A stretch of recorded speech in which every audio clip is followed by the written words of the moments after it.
Depois esses currículos são tão compridos que já cansaram vocês, né? Perdoem. Vânia, muito obrigada. Bom, me permitam falar em pé, posso falar em pé aqui, que eu não sou muito dada a... Professor sempre fica mais em pé. Bom, eu gostaria de agradecer inicialmente a professora Nilcéia pela André e gostaria de dizer a vocês que é alguém por quem eu tenho a mais profunda admiração e respeito. Acho que vocês estão em mãos maravilhosas. E a professora Vânia, que... replicando o que eu acabei de dizer a respeito da professora Nilcéia, além disso, é uma grande amiga, faz parte da minha vida efetivamente. E a minha companheira Patrícia, que também faz parte da minha vida, foi minha pibidiana, muito orgulho de estar aqui com você, além dos colegas tutores do proletramento que estão aí, as Carmens, o Adnei, a Clara, a Mayra, enfim, todos quantos se sintam abraçados. Bom dia a todos vocês, é um orgulho estar aqui por uma razão. Não pelas razões do currículo que a professora Vânia apresentou, porque eu sinceramente gostaria de lhes dizer que eu acredito na educação pública. A escola pública é, para mim, a razão de ter estudado o que eu estudei, de estar fazendo as coisas que eu faço, de estar aqui hoje de manhã. Eu acredito sinceramente na escola pública.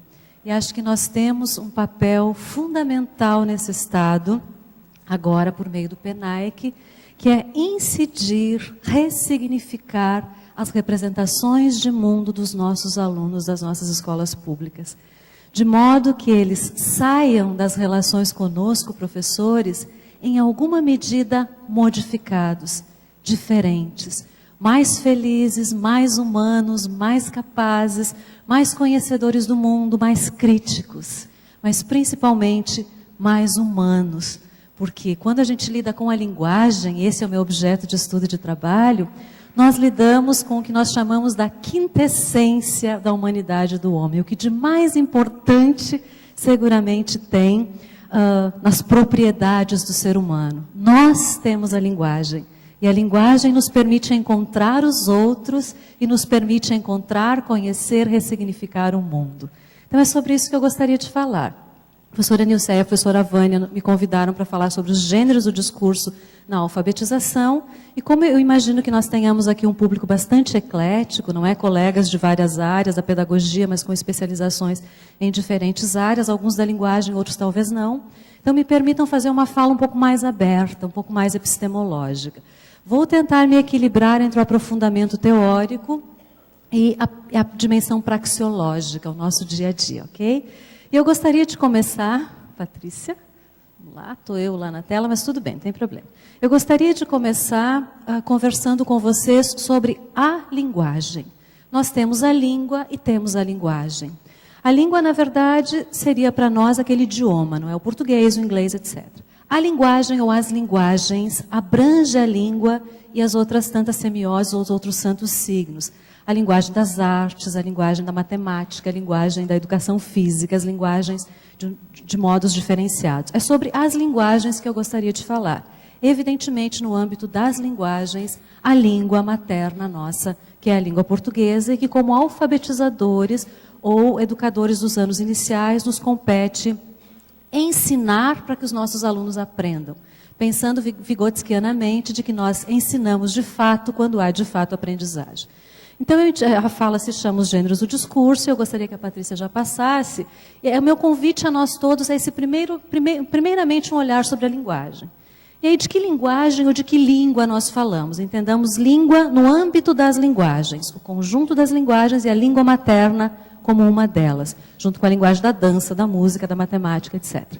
Bom, o que é a linguagem? Não é? A linguagem é uma prática social, uma mediação semiótica, e ela faculta relações interpessoais, permite a apreensão e ressignificação do mundo e medeia a apropriação do conhecimento. Eu gostaria de me debruçar um pouquinho rapidamente em cada qual delas. Isso é muito vigotskiano, muito bakhtiniano.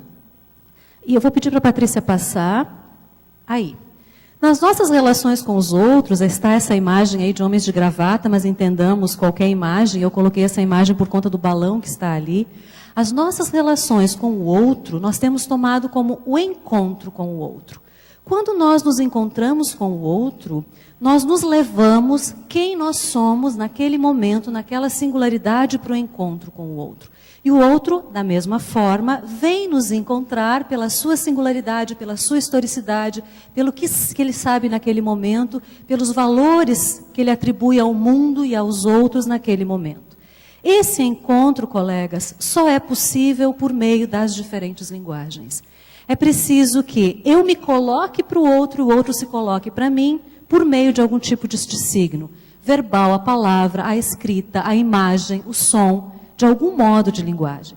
Esse encontro que nós chamamos de, para as trocas entre as pessoas, ou seja, para aquilo que nos distingue dos animais, ele precisa de algum tipo de linguagem. O que não nos distingue dos animais prescinde, dispensa algum tipo de linguagem. Por exemplo, relações sexuais, questões escatológicas de defecação, alimentação, coisas básicas para a sobrevivência, que envolvem o que a gente chama de tronco cerebral, isso pode dispensar a linguagem. Mas as nossas relações que envolvem a nossa cognição, a nossa humanidade, no encontro com o outro, elas exigem algum tipo de linguagem, sempre. Então, volta para a tela anterior, Patrícia, desculpe. Então, o que é a linguagem? Segundo, faculta as relações interpessoais. É por meio das diferentes linguagens que nós conseguimos interagir com os outros. E também é por meio das diferentes linguagens que nós, falando muito prosaicamente, colocamos o mundo dentro da nossa cabeça. Nós temos aqui uma representação de ponte Hercílio-Luz, por exemplo, e não temos a ponte aqui, mas ela está nas representações mentais. Nós temos uma representação de sistema de escrita alfabético, não temos nada em mãos, mas está na nossa representação mental, por meio de linguagem. O mundo entra em nós, digamos assim, por meio da linguagem e sempre na mediação com o outro. É o outro que me ajuda a significar o mundo. Então, a linguagem é absolutamente fundamental para isso. Pode passar. Aí, em todas as esferas da atividade humana é assim, quer seja nas relações afetivas, nas relações de trabalho, na nossa relação com o vizinho, e nas nossas aulas. Meu encontro com o meu aluno, o encontro do meu aluno comigo, demanda a presença das linguagens. Isso na vida humana como um todo. Pode passar. Hoje em dia, vejo que tem uma característica diferente dessa tela para a anterior. Passa para a anterior, Patrícia. Aqui nós estamos vendo as relações humanas de um modo geral. Na próxima, nós vamos ver a escrita prevalecendo. O que nós temos aí? Nós nunca tivemos relações humanas, meu encontro com o outro, por meio da linguagem, tão marcadamente prevalecendo a modalidade escrita da língua. Pensemos quantos de nós hoje telefonamos e quantos mandamos e-mail, mandamos mensagem, mandamos etc. A oralidade evidentemente está presente, mas a escrita nunca esteve tão presente na história humana como nesse momento da nossa civilização ocidental ou não.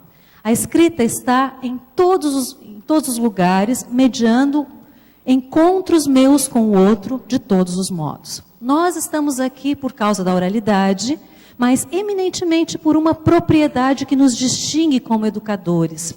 Trabalhando nos anos iniciais, nos compete facultar, ajudar o nosso aluno a se apropriar dos diferentes usos da escrita. E para que ele se aproprie dos diferentes usos da escrita, nós temos alguma coisa que os nossos colegas dos outros anos não têm sob o seu encargo, tanto quanto nós. É que eles se apropriem da escrita, o que demanda apropriar-se de um sistema alfabético.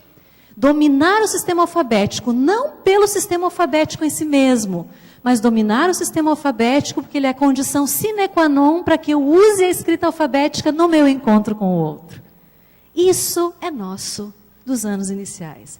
E se nós nos ativermos a trabalhar só o sistema alfabético por si mesmo, o babebi babu, o ivo viu a ovo e afins, nós vamos ensinar o sistema, mas não como se usa o sistema. Nosso grande desafio é que eles aprendam e dominem o sistema no uso, para o uso, com o uso do sistema. Ou seja, que eles dominem o sistema encontrando-se com os outros por meio da modalidade escrita da língua. Certo? Então, primeira questão, é impossível encontrar-se com o outro sem a linguagem.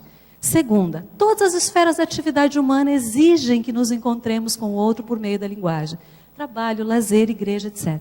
Terceira, nunca a modalidade escrita da língua, dentre as linguagens, esteve tão presente. Quarta, nós temos uma especificidade que nos faz estar aqui hoje, que é ajudar. Eu não gosto de possibilitar, porque parece que a gente possibilita. É criar condições para que os nossos alunos, principalmente aqueles, eu digo sempre, mais pobres e mais distantes dos grandes centros urbanos, se apropriem da modalidade escrita da língua, dominando o sistema alfabético no uso, sempre. É o uso que nos interessa, e para o uso o sistema é uma implicação, uma condição, certo? Como nós vemos, então, os sujeitos com os quais nós lidamos, os alunos? Aí está dito o seguinte, nós vemos os nossos alunos, dentro dessa concepção histórico-cultural, como sujeitos singulares, com história. Então, o Joãozinho que chega para que eu o ajude a se apropriar da modalidade escrita da língua nos usos, é diferente do Pedrinho, da Cláudia, da Terezinha, do João. Como eu vou ao encontro deles, considerando que no momento em que eles vêm ao meu encontro com o professor, eles trazem a sua história, trazem quem eles são. E qual é o meu papel como professor ou como gestor, que ajuda na organização da ação do professor? É um só, no meu modo de ver, muito claro. É ampliar essa história desse menino. Nós chamamos de horizontalizar as experiências dessas crianças com a escrita. Digo diferente. É horizontalizar e ampliar a experiência dessas crianças de encontrar o outro, ou os outros, por meio da modalidade escrita da língua. Se só consegue encontrar o outro por um bilhetinho simples, cheio de problemas ainda de sistema, eu preciso ajudá-lo a encontrar o outro por meio da leitura de um conto, por meio da escrita de um poema, por meio da compreensão de um contrato, de um classificado, etc. Contrato, evidentemente, classificado mais avante na escolarização. O meu papel como educador da área da língua materna, nos anos iniciais, no meu modo de ver, ou no nosso caso, como gestores do trabalho, que ajuda os professores a fazerem isso, é, sem dúvida nenhuma, ampliar as experiências desses sujeitinhos que chegam até nós no início dos 200 dias letivos, de modo que ao final dos 200 dias letivos, as vivências deles, os encontros deles com os outros, por meio da modalidade escrita da língua, e evidentemente também da oral, tenham sido ampliados, tenham sido alargados. Eu não conseguia ler um poema de Quintana. Um poema de Quintana não fazia parte da minha vida. Ele começa a fazer. A casa, muito engraçada, do Vinícius de Moraes, não era parte da minha vida. Ela começa a fazer. Textos menores, uma música, uma canção, enfim, uma pequena notícia, uma manchete. Isso tudo vai se incorporando às minhas vivências, às minhas experiências, no encontro com o professor e com os colegas, dentro do nosso processo de formação na escolaridade. Esse é o nosso papel. Para isso, insisto, condição sine qua non é dominar o sistema alfabético, porque senão eu não vou conseguir entrar nesse encontro. Mas domino o sistema só. A única razão de eu dominar o sistema é para me encontrar com o outro. Portanto, o sistema sozinho, fora do uso, não tem o menor sentido. Certo? Então, os sujeitos históricos, singulares, cada um é um. Eu preciso conhecê-los, eu preciso nomeá-los, eu preciso encontrá-los para que desse encontro comigo eles saiam modificados. Não é? Implicações de fundo. Se a língua é interação social e se o sujeito é historicizado, nós convivemos com a diversidade, com a heterogeneidade das vivências. Não podemos esperar que os meninos que vêm até nós, na escola, tenham experiências uniformes. Mas é o segundo ano, todos deveriam saber X, Y ou Z. Só que dentro desse segundo ano tem João, Paula, Letícia, Margarida, etc., que talvez saiba X, Y, Z de um modo diferente um do outro. São diferentes porque a sua história é diferente. E nós precisamos ajudá-los a ampliar suas experiências dentro dessa historicidade, dentro dessa singularidade. E isso, colegas, se faz por meio das linguagens. No nosso caso, especificamente, por meio da língua. Mais especificamente da modalidade escrita da língua, certo? Bom, assim, todas as esferas da atividade humana, todos os lugares, casa, trabalho, igreja, vizinhança, etc., tudo precisa da linguagem para eu me encontrar com o outro. Não, eu digo, quem já me ouviu falar já deve estar cansado, a Patrícia com certeza. Podemos, Vânia e eu, nos colocarmos lado a lado, ficarmos esfregando a cabeça uma na outra durante 2 horas. A Vânia não vai saber o que eu estou pensando, eu não vou saber o que a Vânia está pensando. Nós só trocamos piolho se nós tivermos ou cabelos brancos no nosso caso, não é? Mas não tivemos trocas cognitivas, não nos encontramos de fato porque não houve uso da linguagem. A língua e a linguagem é que permitem que eu encontre a Vânia e digo, Vânia, você faz parte da minha vida. Encontre a professora Nilceia e digo, professora, precisamos de você. Ou seja, esse encontro, ele exige a linguagem. Encontre o Adnei lá e diga, nossa, que bom ver você, etc. É a linguagem que está aí, certo? Bom, aí eu listei algumas das esferas. Nós vivemos na esfera doméstica, lá em casa, nós vivemos na esfera do lazer, quando saímos para a nossa diversão. A esfera escolar é a esfera em que muitos de nós ficamos a maior parte das nossas horas. A esfera comercial e etc. Aqui nós estamos na esfera acadêmica, porque é a universidade, mas na interface com a esfera escolar, porque nós trabalhamos com escola básica. Nós saímos ali fora e fomos para o shopping, vamos lá visitar não sei o que no shopping, entramos na esfera comercial. Fomos para casa, entramos na esfera familiar. Em todas elas, para eu me encontrar com o outro, eu preciso da linguagem.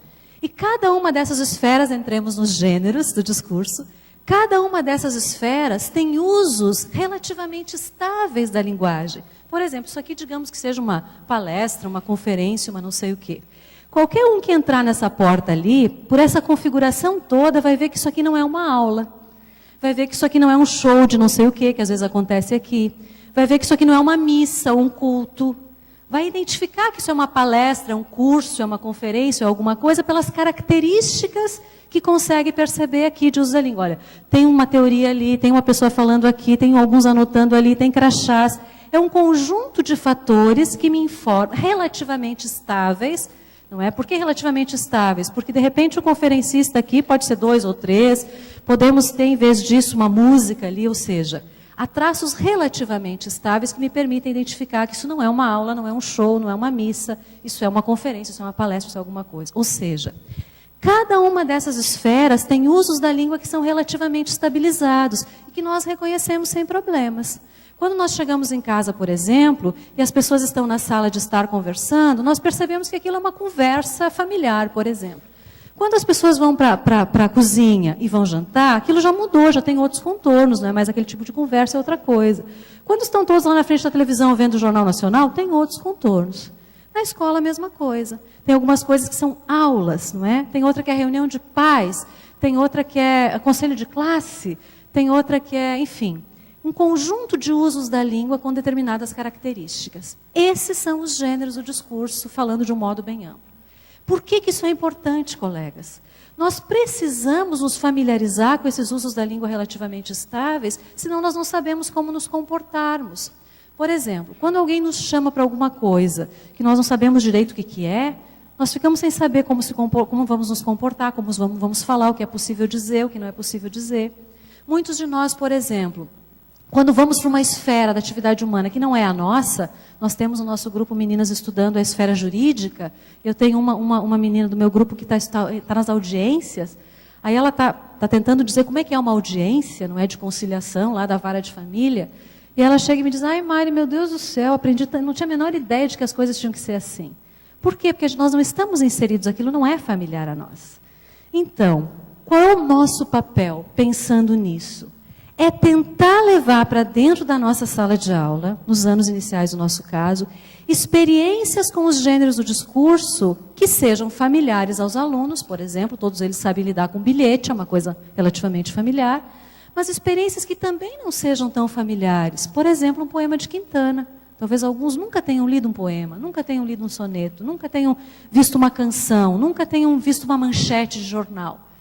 Quando eu levo isso para dentro da sala de aula, o que eu estou propondo aos meus alunos? Vamos ampliar os nossos usos da língua no encontro com o outro. Olha, talvez você, no lugar onde você está, nunca na esfera familiar, chegue um poema de Quintana para você. Então, eu, na esfera escolar, preciso criar condições para que essa experiência aconteça, seja vivenciada. Palavra mágica no meu modo de ver. Vivenciar, viver. Porque é ali que eu provo dos contornos daquilo. Por exemplo, o que significa ler e gostar de um poema do Quintana? Eu estou acostumado lá na minha esfera familiar a só as músicas do Michel Teló, por exemplo. De repente eu chego lá com Era uma Casa, muito engraçado, ou com outras coisas, eu começo a horizontalizar esses olhares, a ampliar esses olhares. E colegas, nós só podemos de fato fazer opções na nossa vida, dizer eu gosto disso, não gosto daquilo, eu vou por aqui e não vou por ali, quando eu conheço, Cecília Meirelles, o isto e o aquilo. Se eu só conheço isto, eu não consigo saber que aquilo é bom ou não é. O que eu estou querendo dizer? Eu só consigo gostar, por exemplo, de um tipo de canção, de música, se eu não conheço outras. Se eu conhecer outras, eu até posso dizer que eu gosto mais dessa, mas eu posso dizer que eu gosto mais dessa porque eu conheço outras. Eu só leio um tipo de livro, deixa eu ir um pouquinho mais para frente na escolarização, autoajuda. Bom, eu posso só gostar de ler autoajuda, mas é importante que eu diga que eu gosto de ler autoajuda tendo lido outras coisas para poder comparar e dizer, não, é disso mesmo que eu gosto, problema nenhum. Aí eu tenho opção. O que nós temos que ajudar os nossos meninos é ter opções. Para ter opções, eles precisam poder transitar nessas diferentes esferas. E para transitar nessas diferentes esferas, eu tenho que conhecer como é que a linguagem é usada. Por isso é importante nos anos iniciais eu levar a manchete de jornal. Por isso é importante nos anos iniciais eu levar a fábula, eu levar a lenda, eu levar o poema, eu levar o e-mail, eu levar o site, como ele se coloca. Porque ao trazer o mundo lá de fora para dentro da sala de aula, eu estou facultando aos meus alunos vivenciarem o encontro com o outro, que eles não vivenciariam fora dali, e nessa vivência ampliarem as suas visões de mundo, ampliarem as suas formas de valorar. Eu gosto, não gosto, é bom, é ruim, é certo, é errado. Valores, axiologia. Eu só consigo atribuir valores quando eu tenho modos de comparação. Senão eu não sei se aquilo realmente é bom. Será que essa música do Michel Teló, que está todo mundo cantando no meu ouvido na vizinhança inteira, ela é boa mesmo? Eu gosto dela mesmo? Para eu ter certeza, eu preciso conhecer outras coisas, não é? Será que esse jornal é um jornal bacana, é um jornal confiável, é um jornal não sei o quê? Para poder atribuir esses valores, eu preciso conhecer outros. E para isso, eu preciso que a escola, desde a mais tenra idade, comece a me facultar essa vivência do mundo lá fora, aqui dentro. Certo? Então, essa tela diz o quê? Diferentes esferas da atividade humana, todas com a linguagem e todas com tipos relativamente estáveis de usos da língua, que são os gêneros do discurso. Aí eu dou um exemplo rápido, que é uma reunião de pais e as notas. Nenhum de nós se confunde, nenhum de nós, por exemplo, ao chegar, que somos pais e temos experiência de escola, quando a gente chega, identifica que aquilo é uma reunião de pais. Nós todos que compramos, fazemos compra de um modo ou de outro, identificamos o que é uma nota fiscal. Não temos problemas de identificar diferentes usos da língua, como eu dizia antes, uma missa, uma aula, uma conferência, etc. Porque nós vivenciamos. Conclusão, colegas. Eu só consigo identificar e me sentir confortável naquilo quando eu vivi, quando eu vivenciei aquilo. Por que muitos de nossos meninos não se sentem confortáveis lendo um poema de Quintana? Por que muitos de nossos meninos não se sentem confortáveis lendo uma crônica no futuro? Porque não lhes foi, eu não gosto de oferecida, mas vamos usar facultada, não lhes foram facultadas condições para que ele vivesse, provasse, exaurisse aquilo, atribuísse sentido, se gosto, não gosto. Esse é o papel da escola, no meu modo de ver, se tratando dos gêneros. Pode passar? Bom, todos nós participamos dessas reuniões por meio de interação dos pais, etc., eu já falei, e reconhecemos isso sem problema nenhum. Nós nos sentimos desconfortáveis quando nós vamos para uma interação num gênero que nós não conhecemos. Por exemplo, a Camila, minha aluna, entrou no gênero audiência. Não sei como é que é, não sei como me comportar, porque ele é novo para mim, não é? Ou muitos dos nossos meninos dizem assim, não gosto de ler fábula. Fábula é uma coisa, fábula de novo? Conto de novo, professora? Quer dizer, se eu não provar, se eu não exaurir, se eu não vivenciar, eu não vou poder dizer se eu gosto ou se eu não gosto de fato. Então, para que nós vivamos em diferentes esferas da atividade humana, isso é importante, gente. Vou ler com calma. Para que vivamos em diferentes esferas da atividade humana, importa que nos apropriemos dos usos que instituem relações intersubjetivas em cada uma dessas esferas. Eu preciso entender os lugares onde eu vou, quais são os usos da língua que estão ali, ou seja, os gêneros do discurso que são característicos daquela esfera. Por exemplo, na relação comercial, a nota fiscal é característica dali. Na igreja, a homilia, ou sei lá, na escola, a aula. Cada lugar tem os seus usos, não é? Quanto mais ampla, talvez isso valha pela fala da manhã, quanto mais ampla for a nossa experiência com os diferentes usos da língua, maiores tendem a ser as nossas possibilidades de nos movermos pelas diferentes esferas da atividade humana, fazendo com desenvoltura e ali assumindo um papel de agentes, de protagonistas, de críticos. O que eu estou dizendo? Quanto mais nós nos apropriarmos dos gêneros do discurso, dos usos da língua característicos de cada esfera, com mais conforto nós nos movemos, com mais criticidade nós nos movemos nessas diferentes esferas.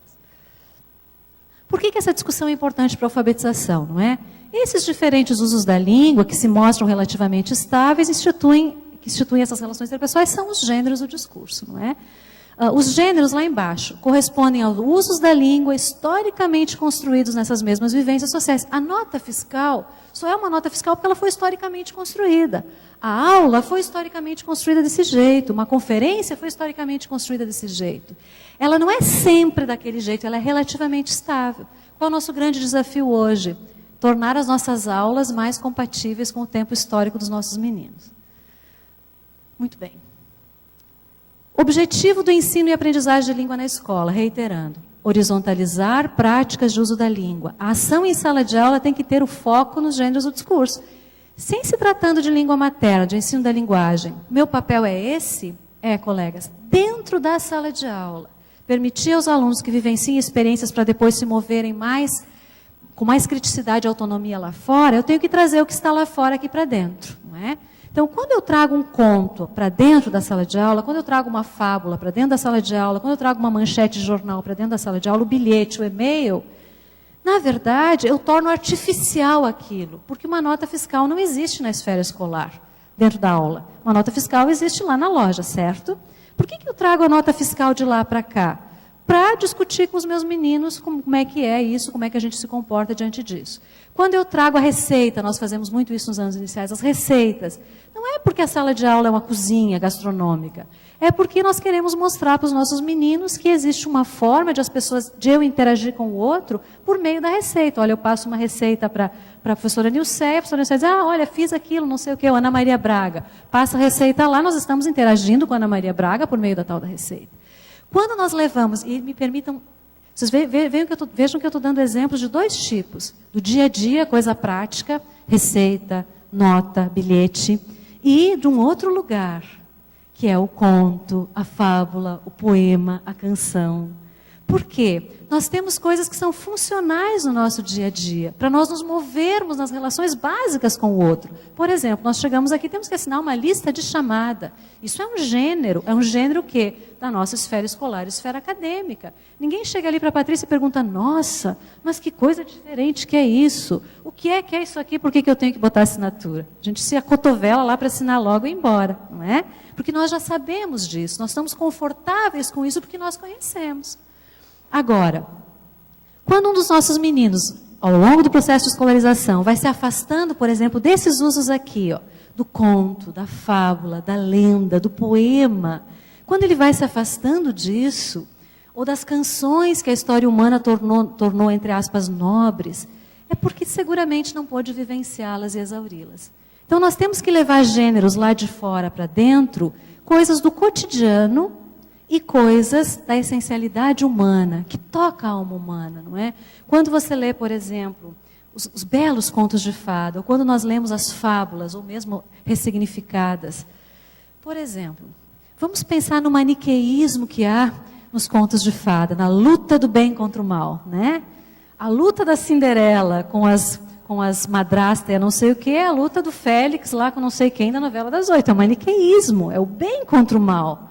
Isso perpassa a história humana em coisas belíssimas como Cinderela, em coisas fantásticas como os Irmãos Karamazov, em coisas lindas como alguns dos poemas que nós levamos para as crianças, tanto quanto passa as coisas do cotidiano, que são mais relações mais imediatas do nosso dia a dia. Educar os meninos, ensinar o sistema de escrita alfabética para esses diferentes usos é nosso papel para essa ampliação. Bom, aí nós temos 4 grandes questões que nós precisamos evitar nesse processo de horizontalização.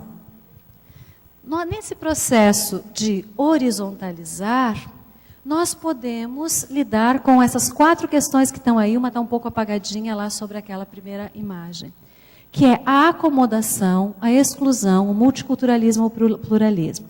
Vamos retomar um pouquinho o início da fala.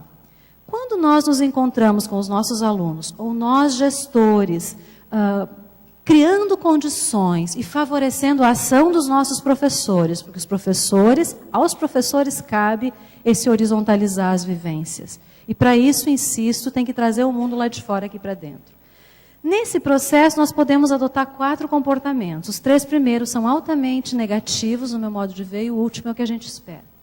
Qual é o primeiro? De acomodação, não é? Nós recebemos as crianças e a criança vem, por exemplo, deixa eu dar um dos nossos exemplos do nosso trabalho aqui na universidade. Nós trabalhamos em alguns estratos de alta vulnerabilidade social, de muita pobreza, muita pobreza. Então eu vou me permitir parar, fazer um parênteses aqui para mostrar para vocês duas situações. Nós temos um estudo, que é um estudo de anos iniciais, um lugar de muita pobreza, e temos um estudo de anos iniciais aqui no nosso colégio de aplicação da universidade, que não é um lugar de alta riqueza, mas tem suas especificidades. Detalhe, o colégio de aplicação é escola pública, como essa outra escola que eu vou falar para vocês aqui, não vou nomeá-la por questões de ética. O colégio de aplicação eu vou nomear porque o trabalho é belíssimo, a gente só tem a elogiar. Qual é a diferença aqui de duas escolas públicas? O colégio de aplicação da universidade a gente pode entrar por sorteio. Então, se vocês tiverem um tempinho de olhar ao redor da universidade, nós vamos ver que há morros, não é? Há morros de alta pobreza aqui, não é? Tem vizinho, se a gente atravessar a rua ali, você já dá num morro de alta pobreza. O colégio de aplicação é um colégio que você pode entrar por sorteio. Então, nós tivemos no nosso grupo, uma das meninas, que é a Michele, foi para esse lugar de alta pobreza, eu fui com ela num bairro aqui de Florianópolis. E a outra colega nossa, menina do nosso grupo, a Maria Luísa, foi para o colégio de aplicação. Trabalhamos aqui e trabalhamos aqui. Aqui acompanhamos as crianças e acompanhamos as famílias. Eu posso botar um plural aí, porque eu fico muito perto disso e vou junto com a Michele, eu andei com ela pelos morros. Inclusive, tivemos que dar algumas satisfações aos traficantes, etc. Ou seja, andamos aqui e aqui. O que nós vimos aqui nos anos iniciais? Me dói dizer, porque eu me solidarizo com os colegas de lá, professores. As crianças vinham de altos níveis de analfabetismo. Para chegar, por exemplo, nas casas que nós visitamos, nós precisamos perguntar por especificidades pessoais das mães. Por exemplo, nós chegávamos lá e perguntávamos assim, nós tínhamos endereço. Rua X, número X? Não sei. Onde é a Rua X, número X? Não sei. Onde é a Rua X, número X? Não sei. Aí eu olhei para a Michele e disse, Michele, tem que ser de outro jeito. Ela disse, professora, vamos pedir pela dona Maria, que teve o filho dela que morreu, cujo filho, não dá vou botar um cujo lá, né? Mas o filho morreu no acidente, eu não sei o quê. Aí nós perguntamos, sabe onde mora a dona Maria, que o filho dela morreu há 2 semanas? Ah, sim, lá. Onde é a dona Maria? Ah, sim, lá. 2 tempos chegamos lá. O que eu estou dizendo? Por meio da escrita, aquela comunidade não se organizava. Não havia possibilidade de você chegar lá com um endereço escrito com um número, porque não era assim aquela organização. Nós chegávamos pela oralidade, uma comunidade organizada pela oralidade. Aí fomos visitar as famílias e vimos nas famílias o que a gente chama de rarefação. Uma absoluta ausência da escrita, não tinha quase nada. Em uma delas, me toca profundamente contar a vocês, um menino que nós chamamos de Igor, um nome codificado. O Igor chegou muito faceiro, ele morava com a avó, e a avó nos disse assim, olha, uma das perguntas era, por que você leva seu filho nessa escola? Ela disse, olha, porque a escola é daqui do alto, do morro, eu vejo ele chegar lá, então eu sei que ele não vai sair do caminho. Essa era a razão de mandar para a escola. Porque o pai dele está preso por tráfico de drogas, a mãe dele já foi presa, já sei lá mais o quê, e eu tenho muito medo que o Igor repita a história do pai, eu não quero que ele repita. O determinismo, né? Aí nós perguntamos, tá, então mostra, Igor, para a gente, o que você tem, o que tem escrito aqui? Aí ele saiu da poltrona que estava, rapidamente foi e nos trouxe uma Bíblia. A Bíblia estava completamente empoeirada, seguramente nunca tinha sido aberta ali. Mas era a Bíblia que o pai ganhou na cadeia e deu para ele. Então aquilo estava ali. Ou seja, o que eu estou querendo dizer? Nesse ambiente a escrita estava rarefeita, ela quase não existia na vida das crianças. Aí quando nós fomos para a escola, a gente encontrou a rarefação na escola também. Por quê? Os professores olhavam e diziam, era um 4º ano, os professores olhavam e diziam, olha, eles não estão alfabetizados, eu não sei o que eu vou fazer. Eles não sabem ler e escrever, eu não sei o que eu vou fazer, porque eles deviam ter aprendido antes, não dominavam o sistema de escrita. Não é? Deveriam ter aprendido antes. Então, o que nós vimos naquilo? Nós acompanhamos um bom tempo. Nós fomos vendo que a escola estava se mimetizando com a comunidade, com as famílias, porque não conseguia, naquele lugar, ampliar as representações de mundo daquelas crianças, fazê-los lerem coisas, etc, etc, etc. Nesse outro ambiente, mesma série, mesmo número de alunos, etc. Nossa, gente, aí você chega ali, a professora Marisa deve vir falar, mostrar coisas do CEA, até tem umas imagens ali. A gente via as crianças, nossa, frequência à biblioteca, um conjunto de livros. Íamos para as casas, os pais não eram pais ricos financeiramente, mas eram pais escolarizados. Não eram pais lutando ali pela vida como nós lutamos, mas escolarizados. Nós víamos uma escola respondendo a uma família cujas práticas de letramento, cujos usos da escrita já eram intensos, a escola respondendo, a família respondendo, e aqui se abrindo para as crianças. E aqui nós víamos a escola e família se rarefazendo sem escrita. O que eu estou querendo dizer? Quando nós recebemos o nosso aluno, ele pode ser um aluno daqui, um aluno daqui. Só para fechar o parênteses aqui, no colégio de aplicação vocês devem dizer, tá, Mari, mas se é sorteio.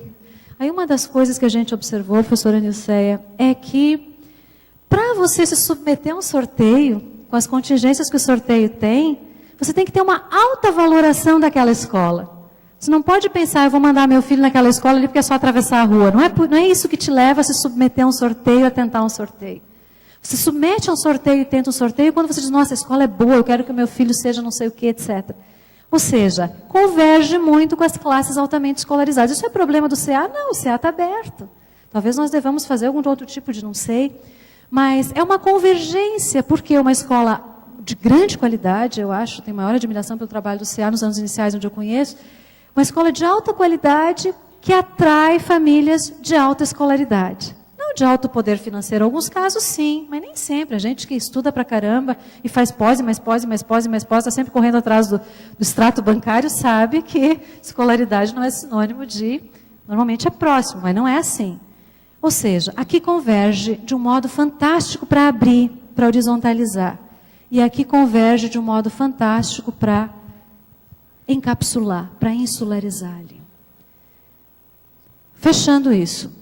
4 formas de agir. Quando eu recebo o João, que pode ser aqui, ou que pode ser aqui, ou para muitos de nós, possivelmente no intermediário, deixa eu só fechar o raciocínio e já te dou a palavra.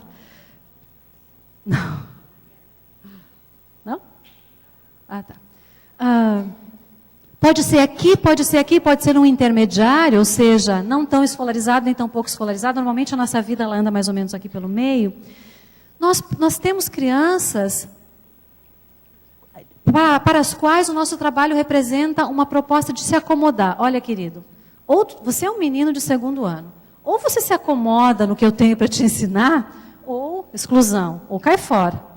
Né? Às vezes eles não caem fora, porque o conselho tutelar não deixa. Não caem fora geográfica e fisicamente, mas caem fora cognitivamente. Eles estão ali no silêncio deles, ou isso vale para todos os níveis, não é? Ou na rejeição, fone de ouvido, etc, etc, etc. Ou seja, se acomoda ou tu está excluído. 2 possibilidades que nenhum de nós quer, porque, enfim. Terceira, multiculturalismo. Eu vou lá e penso, nossa, essa comunidade é muito diferente, tem coisas muito, muito diferentes, etc. Então venham que as diferenças de vocês vão ser consideradas. A história, a professora Nilceia me corrija, que eu acho que é uma má interpretação do pensamento de Paulo Freire, que é o partir de. Mas o partir de para chegar onde eu quero. Ah, tá, muito bem, você está lá numa escola rural, bem afastado, tá, eu vou partir da sua realidade, mas para chegar onde eu quero. Isso, no nosso ponto de vista, não é horizontalizar. O que é horizontalizar? Que a gente chama de pluralismo, eu não gosto muito do termo. O que seria horizontalizar? Permitir que essa criança venha com as suas experiências e encontre as nossas experiências e isso se abra. Ou seja, para ler Quintana, ela não precisa deixar de ouvir Michel Teló, lá o hip hop, ou sei lá o que ela quiser. Pode continuar. Mas eu quero que ela continue por opção, porque eu quero mostrar a ela diferentes coisas. Para isso, para evitar que ela se acomode, que seja excluída, ou partir de para vir aqui, e aí as pessoas normalmente perdem a identidade, não se identificam mais e saem da escola. Para contemplar essas novas vivências, pode passar, Patrícia, acho que só é possível pelos gêneros do discurso.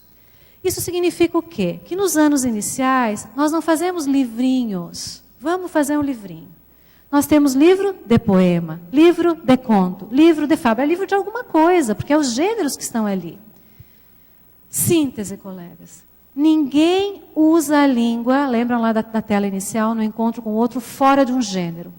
Quando eu abro a boca para falar, quando eu pego qualquer coisa para escrever, ou no teclado, quando eu dou um aceno não verbal, quando eu uso uma imagem, eu estou num gênero do discurso, sempre. E é sempre identificável. Quando a gente não consegue identificar, a gente fica desconfortável. Tá, mas o que é isso mesmo? O que está acontecendo aqui mesmo? A gente, por exemplo, se alguém entrar ali e não conseguir identificar o que está acontecendo aqui, digamos que as cadeiras estejam meio viradas, que haja, enfim, que não identifique o que tem aqui, a pessoa fica desconfortável, vai perguntar para alguém o que está acontecendo ali. Porque nós precisamos identificar o gênero para entrar nele. O que eu estou querendo dizer? Número 1. Para essa horizontalização, eu tenho que levar os diferentes gêneros para a sala de aula. Preciso levar para as minhas crianças. E preciso levar no gênero. Por exemplo, se eu fico fazendo livrinho, fico fazendo historinha e depois faço livrinho, eu não estou nos gêneros. Porque ninguém ali fora faz historinha e ninguém ali fora faz livrinho. Quando você tem uma história, você tem um conto, ou é um romance, ou é uma peça de teatro, ou é uma lenda, ou é uma piada. A história pela história não existe, ela sempre é alguma coisa, certo? Então, quando eu tenho várias histórias, eu vou unir essas histórias, eu tenho um livrinho de alguma coisa. Eu tenho um livro de poemas, um livro de não sei o quê, um livro de não sei o quê. Veja, o que eu estou querendo dizer? Eu tenho que trazer para dentro da sala de aula os gêneros da forma mais próxima, tal qual eles se apresentam ali fora. Mas eu trabalhei um conto. Mas eu não consegui reconhecer na folhinha avulsa que você deu, que nem autor tinha, prof. Eu não consigo reconhecer um conto para, tendo aprendido aquilo, depois ir lá pegar o livro em que esse conto está. Ah, tá, mas esse conto está lá no livro de não sei quem. Eu tenho que reconhecer aqui dentro para ir lá fora. Mesma coisa a manchete. Vou trabalhar a manchete. Tirei a manchete do jornal, botei ela lá, digitei a manchete, levei ela numa folha branca A4 para os meus alunos. Isso é qualquer coisa, mas não é uma manchete. Eu não consigo reconhecer a manchete como ela acontece ali fora. Não é? O que eu estou querendo dizer? O suporte. O que é o suporte? Onde o gênero aparece quando ele é escrito.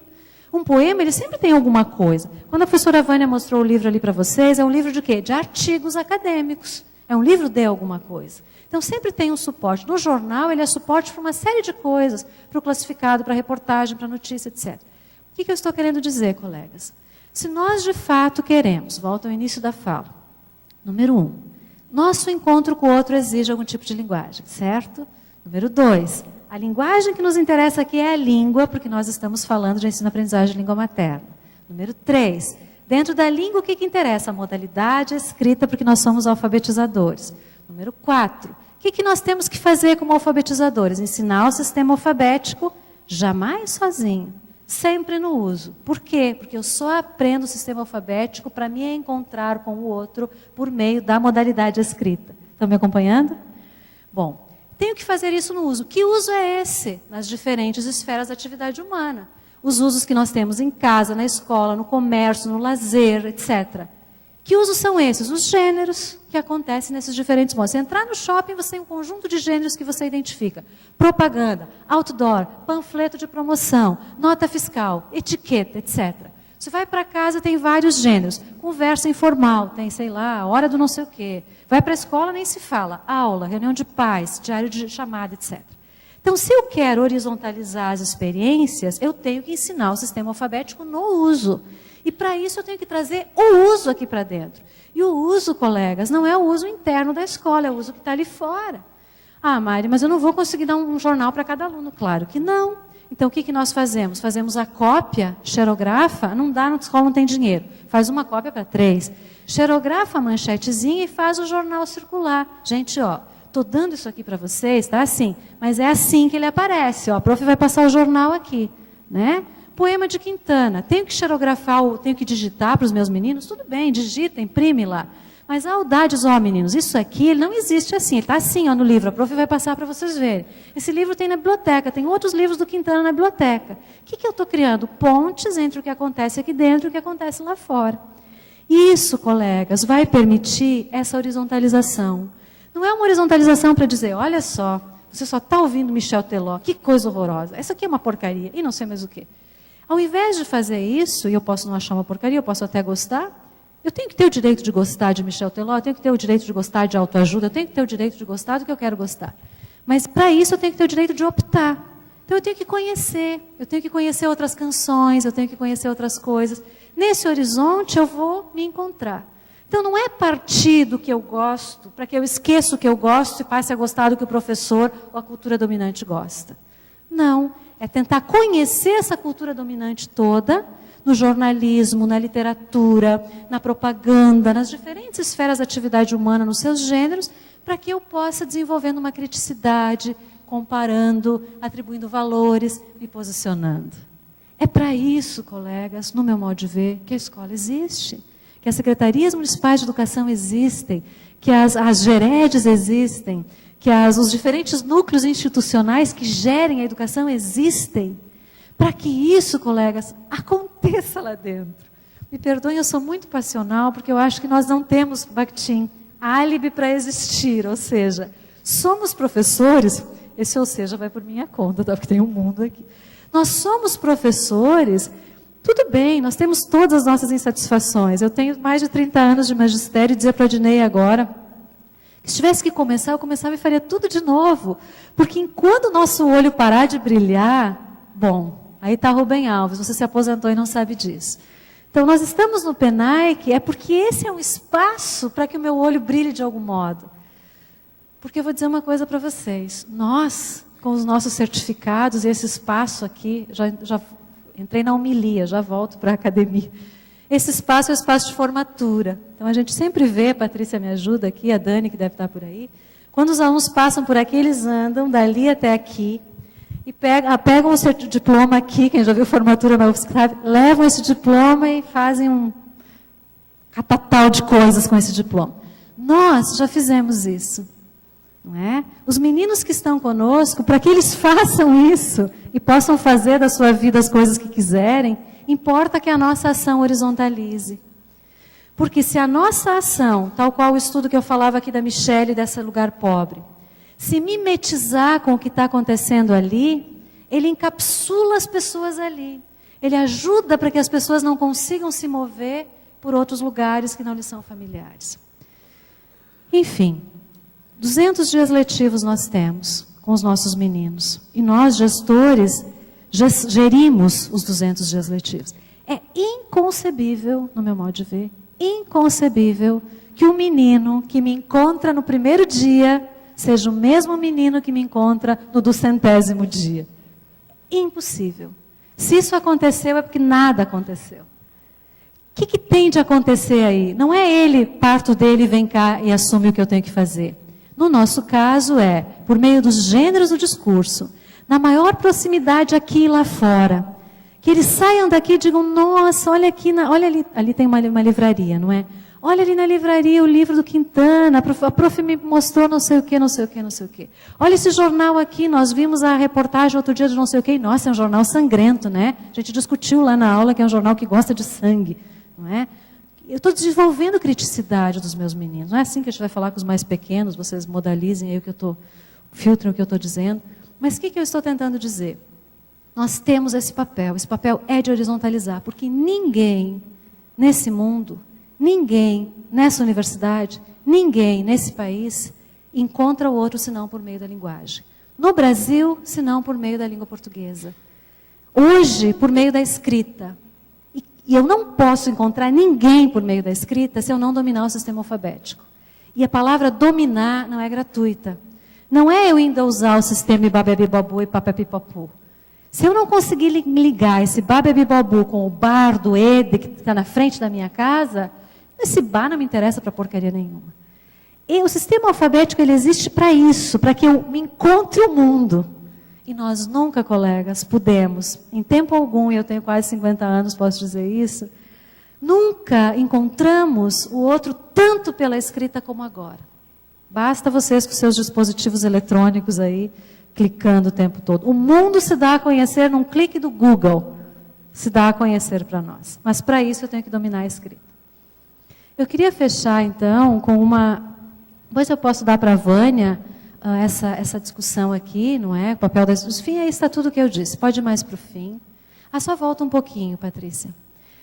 Ali em vermelho, gente, é a artificialidade que eu falava para vocês. Os gêneros lá fora, quando entram aqui, eles se tornam artificiais, porque nós não trazemos uma nota para o segundo ano da educação básica para o aluno me pagar. A gente traz a nota para estudar a nota, para quando ele saia lá, ele saiba lidar com a nota. Então, essa artificialidade faz parte do processo. Mas nós temos que tentar diminuí-la o máximo possível. E aí, depois, na próxima tela, a gente tem dois lá em vermelho, primários e secundários. Os gêneros primários são aqueles gêneros do cotidiano. O bilhete é um gênero primário. E nós temos os gêneros secundários, que são aqueles mais elaborados pelas vozes, nos quais já se apuseram muitas vozes. Por exemplo, de pegar Machado de Assis, a gente tem muitas vozes ao longo da história se colocando sobre esse texto e tornando isso, o romance, um gênero secundário.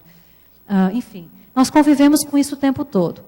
O recado para nós talvez seja nos movermos na funcionalidade do cotidiano, nota, bilhete, e-mail, notícia, e nas essencialidades humanas, conto, fábula, etc.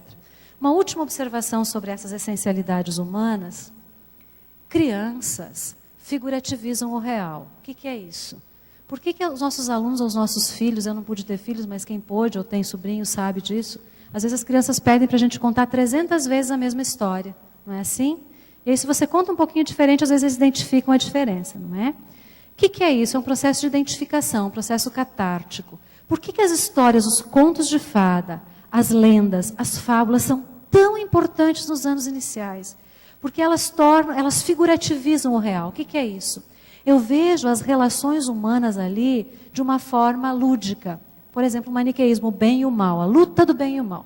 Tem coisa mais terrível do que o lobo mau faz com o Chapeuzinho Vermelho? É horrível, é assassinato, é violência, é.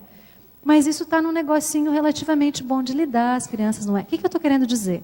As histórias, elas nos mostram as essencialidades, os grandes dramas humanos. E a gente, desde pequenininho, começa a lidar com o maniqueísmo, com a felicidade, com a infelicidade, com o desafio. Pense nos contos, com a inveja, com a raposa e a não sei o quê, com a traição. Não é? A gente lida por meio disso. Isso é importantíssimo, você não precisa pegar a raposa e as uvas e ficar dizendo para as crianças: vamos fazer uma análise sociológica e psicológica da raposa e das uvas para ver o que está aí. Mas a criança vai percebendo, identificando essas coisas como parte da humanidade do homem, não é? Então esses contos são importantíssimos, as fábulas, os textos com narrativa. E além do que, porque os textos que narram, que têm narrativa, como conto, fábula, etc., são textos que ajudam a aprender a trabalhar com causa e consequência, com antes e depois, com tempo e espaço. Para fechar isso, quem tem filho, sobrinho ou adjacente pequenininho, sabe que quando vai fazer uma viagem longa, digamos 200 quilômetros, não é? A criança, quando de repente cansou, ela começa a perguntar: já estamos chegando? E você diz: não, querido, mais 1 hora, daí a 5 minutos, já estamos chegando? Ou você diz: mais, sei lá, 10 quilômetros, passou um já... Por quê? Porque a ideia de tempo e de espaço são conceitos em construção. E quando nós lidamos com as narrativas, esses conceitos eles vão se consolidando. Era uma vez, antigamente, olha o tempo. De repente, causa e consequência. Primeiro o Chapeuzinho fez isso, depois o lobo fez isso. Tudo isso está implicado nos contos. Então, esses textos que lidam com as essencialidades humanas, que a gente tem chamado, que é o conto, a fábula, a lenda, o poema, são fundamentais. Nós temos que cuidar para não cair só aqui nesses gêneros, nem só aqui. De repente a gente vê muitos colegas trabalhando com anúncio classificado 300 vezes. Qual é o papel de um anúncio classificado na vida de uma criança? Aí a gente torna o anúncio classificado poético, aí já não é mais um anúncio classificado tal qual ele está ali fora. Não devemos trabalhar assim, mas nessa harmonia. Certo até aqui? Para fechar então, Patrícia, vamos ver algumas cenas ali. Pode passar, depois eu posso passar as fábulas que eu acabei de falar. Só volta um pouquinho, deixa eu fechar com essa tela. Síntese. Os gêneros do discurso são, enfim, instrumentos culturalmente delineados, a nota é culturalmente delineado, o conto é culturalmente delineado, que instituem as diferentes interações nas mais variadas esferas da atividade humana. Ninguém se relaciona com ninguém senão por meio da língua. Não existe uso da língua fora do gênero. Se usou a língua, tem um gênero ali. Tá? Podendo ser mais elaborados os gêneros secundários, o conto, a fábula, ou construídos para atender a demandas cotidianas, o bilhete, etc. Se, de fato, isso é para o Facebook ou para a geladeira, quem não tem Facebook como eu, põe na geladeira. Se, de fato, queremos, como alfabetizadores, facultar a nossas crianças a apropriação do sistema alfabético em práticas de uso da língua, objetivando ampliar essas mesmas práticas, parece certo que devemos fazê-lo por meio dos gêneros do discurso. E aí, então, eu fecho com algumas imagens roubadas da Marisa, que é a nossa companheira do proletramento, que é do Colégio de Aplicação, como é possível, né? Aí a gente tem as crianças trabalhando com uma receita, massa de modelar numa receita, pode passar, Patrícia. Aí diferentes usos, conhecendo a reprodução da vida, com uma espécie de manual. Aí relatos, relatórios escritos, pode passar. Conto, relato oral. Conto de novo, teatro, está tudo presente aí. Lista é uma coisa do nosso cotidiano. E-mails, fundamental trabalhar com as crianças, novas tecnologias, os e-mails, etc. Enfim, acho que era esse o meu recado e dizer para vocês, fechando. Isso que eu vou falar não é proselitismo político, tá, gente? Não é. Eu acredito mesmo. Acho que o nosso olho tem de brilhar. Acho que principalmente nós, gestores, às vezes a gente se cansa, né? Nossa, a gente se cansa. Mas eu, quando fui secretária municipal de educação do meu município, há 300 anos atrás, quando eu terminei, eu disse para uma das meninas que trabalhavam comigo, se você me ouvir falar de novo a palavra educação, me interna. Né? Bom, isso foi em 1996, então vocês imaginam o que ia acontecer. Quando está na veia, está no brilho do olho. Então, não vamos nos aposentar sem saber que nos aposentamos, tá, gente? O PENAIC é uma excelente oportunidade para isso. Muito obrigada.